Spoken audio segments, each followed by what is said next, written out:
ಪ್ರಥಮ್ ಇದ್ದಾರೆ, ನೇರವಾಗಿ ಮಾತನಾಡಿಸ್ತಾ ಹೋಗ್ತೀನಿ. ಜನ ಪ್ರೀತಿ ಕೊಟ್ಟಾಗ ಅಷ್ಟೇ ಪ್ರೀತಿನ ವಾಪಸ್ ಜನಕ್ಕೆ ಕೊಟ್ಬಿಡಿ. ಆದ್ರೆ ಹಿಂದೆ ಇನ್ಯಾರದಾರ್ದು ಹೆಸರು ದೊಡ್ಡದೆಲ್ಲ ಬರುತ್ತೆ ಅಂದಾಗ ಅದಾಗದೇ ಇದ್ದಂಗೆ ನೋಡ್ಕೊಳ್ಳಿ, ನಿಮ್ಮ ದೊಡ್ಡತನ ಕಾಪಾಡ್ಕೊಳ್ಳಿ ಅಂತ ಬಹಳ ಪ್ರೀತಿಯಿಂದ ಹೇಳ್ತೀನಿ sir. Trust me sir, just ಈ ಇನ್ಸಿಡೆಂಟ್ ಆದಮೇಲಿಂದ 5 days ಇಂದ trust me I receive more than 2000+ calls. Pratham ಅವರೇ ಕಂಪ್ಲೇಂಟ್ ಕೊಡಿ ಅಂತ. ನನಗೆ ಯಾರಿಗೂ ಕೊಟ್ಟು ಬೇಸರ ಮಾಡಬೇಕು ಅಂತಿಲ್ಲ. ಆ ಪ್ರಥಮ್ ಸೈಲೆನ್ಸ್ನ ಮಿಸ್ಯೂಸ್ ಮಾಡ್ಕೋಬಾರ್ದು. ಅಟ್ ದ ಸೇಮ್ ಟೈಮ್ ನಾನು ಇನ್ನೊಂದು ಮಾತು ಹೇಳ್ತೀನಿ, ಯಾರೇ ದೊಡ್ಡವರಾದರೂ ಅಷ್ಟೇ, ನೀವು ದೊಡ್ಡವರು, ನಾನು ದೊಡ್ಡ ನಟ, ನಾನು ದೊಡ್ಡ ಕಲಾವಿದ, ನನಗಿಂದ ಹಂಗೈತೆ ಯಾರು ಅನ್ಕೋಬಾರ್ದು. ಅವೆಲ್ಲ ನಡೆಯಲ್ಲ. ಇವೆಲ್ಲ ಆ ಕಾಲದಲ್ಲಿ ಇತ್ತು. ಈ 80ರ ದಶಕದಲ್ಲಿ ನೋಡ್ತೀರಾ, ಸಿಡಿದದ್ದು ಈ ಒಂದಷ್ಟು ಗೂಂಡಾಗಿರಿಗಳಿವೆಲ್ಲ ಅವೆಲ್ಲ ನಡೀತಿತ್ತಾಗ. ಅಲ್ಲಿ ಬಾಸಿಸಂ ಬಗ್ಗೆ ಏನಾದ್ರು ಚರ್ಚೆ ಆಯ್ತಾ, ಕೂಗಾಡಿದ್ರು? ಗೊತ್ತು, ಎಲ್ಲರಿಗೂ ಗೊತ್ತಿದೆ. ಇದು ಎನ್ಕ್ವೈರಿ ನಡೀತಾ ಇದೆ. ಇನ್ನು ಬೇರೆ ಬೇರೆ ರೂಪ ಎಲ್ಲ ತಗೊಳುತ್ತೆ ಸರ್, ಬೆಂಕಿ ಹತ್ಕೊಳ್ಳುತ್ತೆ. ನಂಗೆ ಉದ್ದೇಶ ಇಲ್ಲ ಸರ್. ಕನಿಷ್ಠ 2,000 ಜನ ಫೋನ್ ಮಾಡಿದ್ರು, ಪ್ರಥಮ್ ಅವರೇ ಪ್ಲೀಸ್ ಕಂಪ್ಲೇಂಟ್ ಕೊಡಿ ಅಂತ. ನನಗೆ ಉದ್ದೇಶ ಇಲ್ಲ. ಪ್ರಥಮ್ ಸೈಲೆನ್ಸ್ನ ಯಾರು ಮಿಸ್ಯೂಸ್ ಮಾಡ್ಕೋಬಾರ್ದು. ಕಲಾವಿದರಾಗಿರ್ಬೇಕು, ಬಹಳ ಪ್ರೀತಿಯಿಂದ ಇರಬೇಕು. ಅಂಡ್ ಅದಲ್ಲದೆ ಇಂಥ ಗೂಂಡಗಳನ್ನೆಲ್ಲ ಯಾಕೆ ಸಾಕೋತೀರಾ? ಯಾಕೆ? ಮನೇಲಿ ನಾಯಿ ಸಾಕೊಳ್ಳಿ.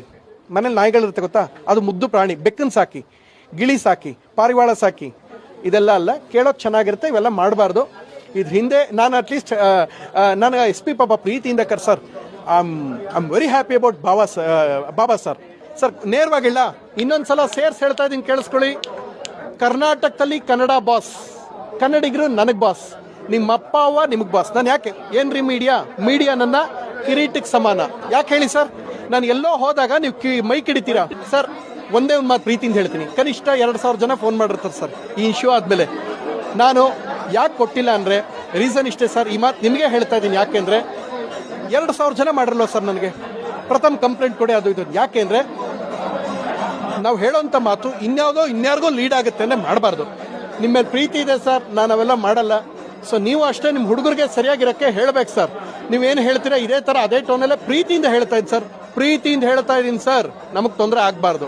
ಆದರೆ ನೀವು ಏನೇ ಆಗಿರಿ ಸರ್, ನಮಗೂ ಬದುಕು ಮುಖ್ಯ ಸರ್. ಅರ್ಥ ಮಾಡ್ಕೊಳ್ಳಿ ಸರ್. ಅರ್ಥ ಮಾಡ್ಕೊಳ್ತೀರಾ ಅಂತ ಹೇಳ್ತಾ ಇದ್ದೀನಿ. Thank you and we love you sir. ನಿಮಗೆ 10,000 ಜನ ಇರ್ಬೋದು ಸರ್, ನಂಗೆ 3,000 ಜನ ಇದ್ದಾರೆ ಸರ್. ಬೇಡ ಸರ್, ನಿಮ್ಮ ಮೇಲೆ ಪ್ರೀತಿ ಇದೆ. ಈ ಒಂದು ವಿಚಾರ ಹೇಳ್ತೀನಿ, ದರ್ಶನ್ ಸರ್ ಹೆಸರಿಗೆ ಯಾರು ಮಸಿ ಬಳಿಬೇಡಿ. ಅವ್ರ ಹೆಸರು ಹೇಳ್ಕೊಂಡು ಮಾಡೋ ಅಯೋಗ್ಯರು ನಾನು ಹೇಳ್ತಾ ಇರೋದು. I respect Darshan sir. At the same time ನಿಮ್ಮ ಹೆಸರಲ್ಲಾಗುವಂಥ ಮಿಸ್ಟೇಕ್ಸ್ನ ನೀವು ನೋಡ್ಕೊಳ್ಳಿ. ನಮಗೂ ಜನ ಇದ್ದಾರೆ ಸರ್, ನಾವು ಪ್ರೀತಿ ಗಳಿಸಿದೀವಿ ಸರ್. ನಿಮ್ಗೆ ಒಳ್ಳೇದಾಗ್ಲಿ. ನಾನು ಅಟ್ಲೀಸ್ಟ್ ಏನಾದ್ರು ಒಂದು ಸ್ಟೇಟ್ಮೆಂಟು ಅಥವಾ ನಾನೇನೋ ಒಂದು ಕೊಟ್ಟರೆ, ಅಲ್ಲಿ ಏನಾಯಿತು ಅಂತ ನಡೆದಿದ್ದೇನಾರು ಕೊಟ್ಟರೆ ಬೇರೆಯವ್ರೆಲ್ರಿಗೂ ಸಮಸ್ಯೆ ಆಗುತ್ತೆ ಸರ್. ನಿಮ್ಮ ಜೊತೆ ಇರುವಂಥ ಹುಡುಗರು ಚೆನ್ನಾಗಿರೋ ಒಳ್ಳೆ ಸಹವಾಸ ಮಾಡಿ. I respect Darshan sir. At the same time ನಿಮ್ಮ ಹೆಸರಲ್ಲಾಗುವಂಥ ಮಿಸ್ಟೇಕ್ಸ್ನ ನೀವು ನೋಡ್ಕೊಳ್ಳಿ. ನಾನು ಇಷ್ಟೊತ್ತಿಗೆ ರಿಟರ್ನ್ ಕೊಟ್ಟಿದ್ರೆ ಅದು ಬೇರೆ ಥರ ಆಗ್ತಿತ್ತು. ನಿಮ್ಗೆ ಅರ್ಥ ಆಗುತ್ತೆ ಅನ್ಕೋತೀನಿ ಸರ್. ನಾನು ಪದೇ ಆದಾಗ ನೀವು ಯಾವ ಸ್ಟಾರು ನೋಡೋಕ್ಕೋಲ್ಲ ಸರ್. ದಯವಿಟ್ಟು ಅರ್ಥ ಮಾಡ್ಕೋಬೇಕು. ನೀವು ಯಾವ ಟೋನ್ ಹಿಂಗೆ ಹೇಳ್ತೀರಾ ಅದೇ ಟೋನಲ್ಲೇ ಪ್ರೀತಿಯಿಂದ ಹೇಳ್ತಾ ಇದ್ದೀನಿ ಸರ್. ಪ್ರಥಮ್, ಯಾಕೆಂದರೆ ಎಲ್ಲಿ ತನಕ ಯಾವಾಗ ಮಾತು ಕಾಮೆಂಟ್ ಇದ್ದಿದ್ದು ವೆಪನ್ ಆಗಿ ಬದಲಾಯಿತು, ನಾವು ಈ ಟೋನಲ್ಲೇ ಹೇಳಬೇಕಾಗುತ್ತೆ ಸರ್. ಯಾವುದೋ ಗನ್ನು ಲಾಂಗು ಅಲ್ಲ, ಬುದ್ಧಿವಂತಿಕೆ ಇಟ್ಸ್ ಎ ವೆಪನ್. ನನ್ನ ಬುದ್ಧಿವಂತಿಕೆ ಉಪಯೋಗಿಸಿದ್ದೀನಿ ಸರ್. ಅರ್ಥ ಮಾಡ್ಕೊಳ್ಳಿ ಸರ್, ಆ ಸೀರಿಯಸ್ನೆಸ್ ಸೇರಿತ್ತು ಅಂತ. ನಿಮ್ಮ ಕಡೆಯವರು ಸುಮ್ಮನಿದ್ರೆ ಚಂದ ಸರ್. ಪ್ರೀತಿಯಿಂದ ಹೇಳ್ತಾ ಇದ್ದೀನಿ ಸರ್. ನಾನು ಸಿನಿಮಾ ಶೂಟ್ ಮಾಡಿದ್ರೆ 150 ಜನ ಕುಟುಂಬ ಊಟ ಮಾಡ್ತಾರೆ. ಇನ್ನು ಕಡಿಮೆ ಮಕ್ಕಳಲ್ಲ ಸರ್ ನಾವು. ಸಣ್ಣ ಪ್ರೀತಿಯಿಂದ ಹೇಳ್ತಾ ಇದ್ದೀನಿ. ನಾನು ವೆಪನ್ ಬರೋ ತನಕ ಮಾತಾಡಲ್ಲ.